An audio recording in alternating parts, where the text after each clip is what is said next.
Racha Kelej, très chère sœur Première Dame d'Afrique, je vais vous entretenir sur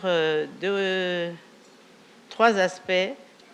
D'abord, notre partenariat avec la Fondation Merck a démarré en 2016. Et je vous parle par rapport à notre pays qui a connu des conflits récurrents. Donc, je n'aurai pas beaucoup de problèmes de discussion par rapport à nos réalités. Donc, tout d'abord, je voudrais parler du projet Empowering Berna avec la Fondation Merck. Ce projet a eu beaucoup d'impact sur les femmes centrafricaines, les femmes infertiles en particulier.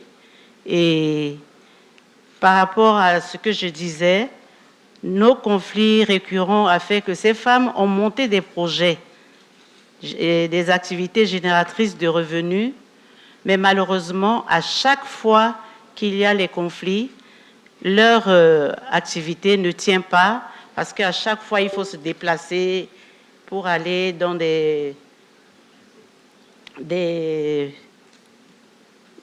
se déplacer d'un endroit à l'autre.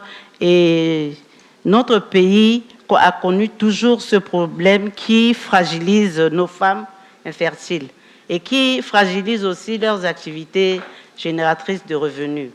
Avec ce projet Berna, Empowering Berna, ces femmes, lorsqu'on les a regroupées pour leur faire ces activités, elles ont eu une dignité. Parce que c'est la première fois que ce projet a vu le jour dans notre pays. C'est la première fois qu'on a pensé aux femmes infertiles dans notre pays. Parce que vous savez qu'en Afrique, le problème d'infertilité dans un couple est un problème très crucial où la femme est toujours stigmatisée par rapport à l'homme, ce qui entraîne toujours la répudiation de ces dernières. Elles sont toujours répudiées et ça les fragilise davantage. C'est pourquoi, avec le projet Empowering Berna, nous avons réalisé une activité pilote et cette activité avait résisté. Mais après, ça a toujours été les mêmes problèmes, conflits et déplacements des femmes. Et c'est la population entière qui se déplace. Et pour cela, les femmes ne peuvent pas être stables déjà dans leur tête et être stables dans un endroit où ils peuvent réaliser leurs activités génératrices de revenus. Alors, ce que nous voudrions faire, c'est, je vais parler plutôt des projets que nous allons réaliser avec la Fondation Merck pour pouvoir rehausser, pour pouvoir reprendre ces activités, parce que la situation chez nous commence à se normaliser. Ça va nous permettre de reprendre ces activités parce que nous avons déjà fait une cartographie. Nous avons identifié 554 femmes avec lesquelles nous allons réaliser un projet d'activité génératrice de revenus. Et ce projet, nous allons le faire avec la Fondation Merck. Ça va nous permettre d'identifier 3000 femmes en 2024 pour pouvoir recommencer avec la Fondation Merck les activités génératrices de revenus. Et nous avons aussi, nous allons le faire à échelle. Avant, nous avons fait au niveau de la capitale, Bangui, et nous avons fait la cartographie au niveau d'une de nos préfectures. Maintenant, nous allons le faire à échelle pour étendre dans toutes les localités de chez nous. Nous avons aussi retenu le projet concernant la formation des médecins. La formation des médecins est importante chez nous parce que c'est comme une bouffée d'oxygène qui va ramener ces médecins à des spécialités. Nous avons déjà eu une formation de la part de la Fondation Merck, nous avons un médecin qui a été formé en oncologie.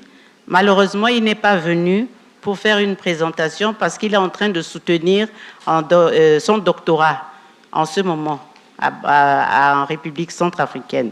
S'il était là, il devait parler de son expérience par rapport à cette formation qu'il a eue ici au niveau de l'Inde. Nous avons aussi 2 médecins qui ont été formés en diabétologie.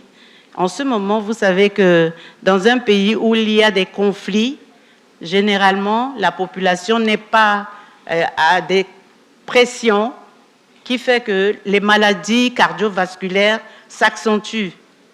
Et ça, nous avons besoin de diabétologues, nous avons besoin de médecins qui peuvent prendre en charge cette catégorie de population, surtout les femmes infertiles qui déjà sont fragilisées de par leur infertilité, et aussi la population qui a subi beaucoup de conflits, beaucoup de pression et beaucoup de traumatismes psychologiques.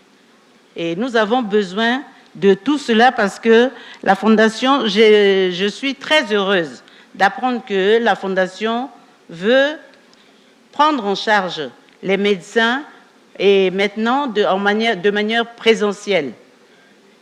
Et ça, c'est comme une bouffée d'oxygène pour mon pays parce que ce serait dans beaucoup de spécialités et ça va nous permettre de faire des avis à candidature aux médecins qui souhaiteraient être formés en Inde, en présentiel, dans les universités appropriées. Alors, je voudrais remercier la Fondation Merck parce qu'elle nous a permis de rehausser et de donner leur dignité à ces femmes infertiles chez nous, parce que nous avons eu des témoignages de chacune d'elles que depuis que nous avons commencé à identifier ces femmes, elles ont retrouvé leur dignité. C'est ce que j'aimerais qu'on continue avec la Fondation Merck pour pouvoir amplifier, pour pouvoir étendre sur tout notre territoire. Et je remercie beaucoup la Fondation Merck pour ce projet que j'aimerais que ça continue et qu'en 2024, nous pouvons identifier ces 3000 femmes avec lesquelles nous allons faire une innovation et leur donner leur dignité à travers les activités génératrices de revenus que nous allons réaliser. J'aimerais que le Dieu Tout-Puissant fasse que la Fondation Merck puisse approuver ce projet pour qu'en 2024, nous pourrons faire quelque chose de positif avec ces femmes. C'est pourquoi j'avais demandé dans mon discours d'hier, si la Fondation Merck le permet, on pourrait faire venir une des représentantes de ces femmes pour qu'elles puissent parler de leur expérience, ce que nous avons fait, l'impact que ça a eu sur elles, l'impact positif qu'elles ont eu par rapport à ce projet.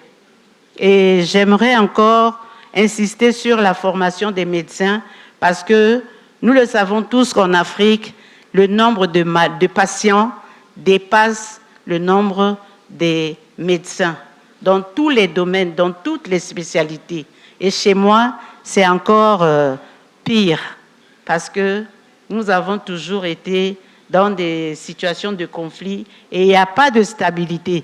Mais en ce moment, je puis vous rassurer que nous pouvons reprendre ces projets avec Merck pour que nous puissions aller de l'avant et améliorer les conditions de vie de nos populations, surtout des femmes, dans le cadre de la santé de la reproduction, pour éviter les morts des mamans qui vont donner naissance à des enfants. Et ce sont des morts évitables. Et je souhaiterais que nous puissions aller de l'avant dans cette optique et dans ces 2 projets, et aussi éduquer Linda, qui nous a vraiment rendu beaucoup service. Et le projet que vous avez initié avec les 20 filles, ça a eu beaucoup d'impact, surtout pour les parents qui n'ont pas les moyens de subvenir aux besoins de leurs filles qui sont brillantes, mais qui n'ont pas les moyens d'avoir accès aux études supérieures. Et ce projet nous a permis vraiment de soulager les parents par rapport à ces filles brillantes qui vont continuer sur 5 ans leurs études pour aller dans les classes supérieures, dans les universités. Je pense que comme je vous l'ai dit, je n'ai pas beaucoup de choses à dire parce que c'est toujours un recommencement avec des pays qui connaissent beaucoup de conflits. Donc, je vous remercie et j'espère que la Fondation Merck prendra en compte notre projet. Thank you very much, Her Excellency, the First Lady of Central African Republic, Madame Brigitte. I just want to emphasize that we started our partnership in 2015.